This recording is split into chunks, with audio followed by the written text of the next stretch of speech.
In this video, we discuss the heat capacities of an ideal gas. In a previous video, we already mentioned that there are two kinds of heat capacities: the heat capacity measured under constant volume, CV, and the heat capacity measured under constant pressure, CP. And we already mentioned that for gases, they are different. In fact, we will show that CP minus CV is equal to R. In this relation, CP is the molar heat capacity at constant pressure, CV is the molar heat capacity at constant volume, and R is the gas constant equal to 8.314 joule per mole per Kelvin. So let's consider a temperature increase at constant volume.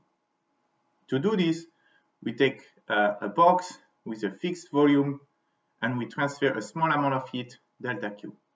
The temperature will increase by a small amount, dt. We can represent this on a PV diagram.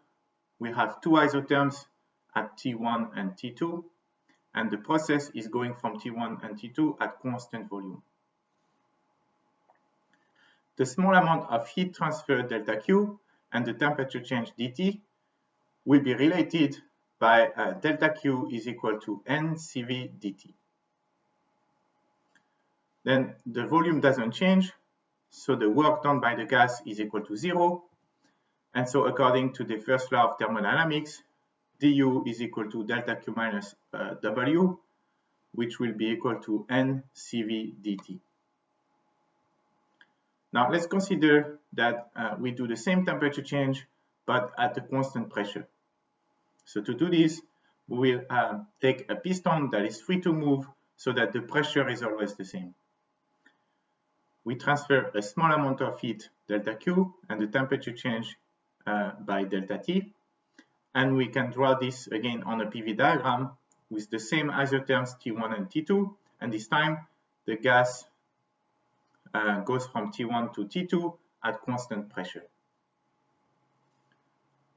So the small amount of heat transfer, delta Q, and the temperature change, dt, this time are related by delta Q equal NCP dt. And because the gas expands, it will do some work on the surrounding, and this work is equal to P dV.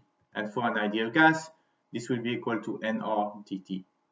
And so the first law of thermodynamics will give us that du is equal to NCP dt minus NR dt.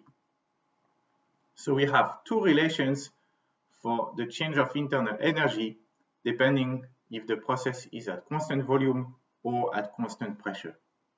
But here is the key aspect to understand.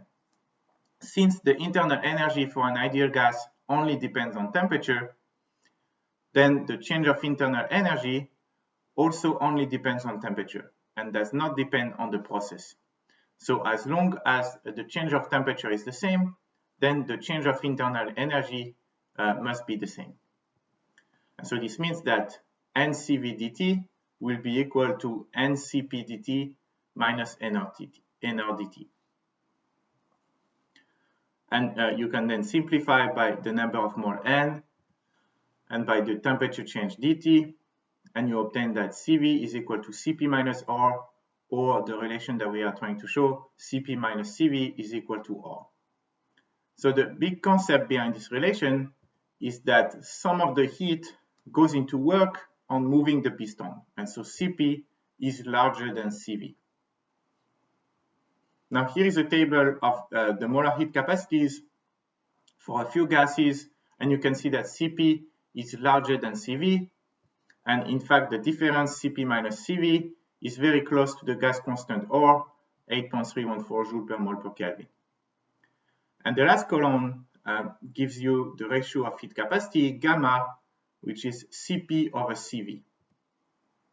And you can see that it is equal to 1.67 for monoatomic gases and 1.4 for diatomic gases.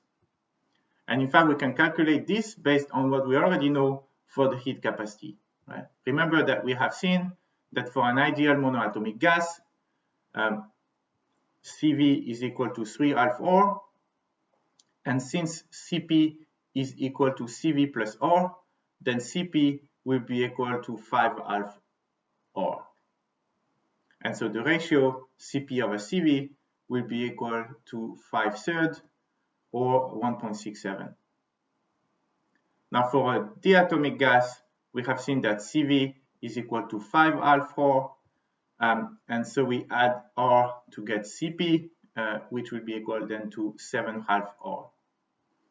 And the ratio is then 7 over 5, 7/5, which is 1.4. So you see that this is in good agreement with the values in the table.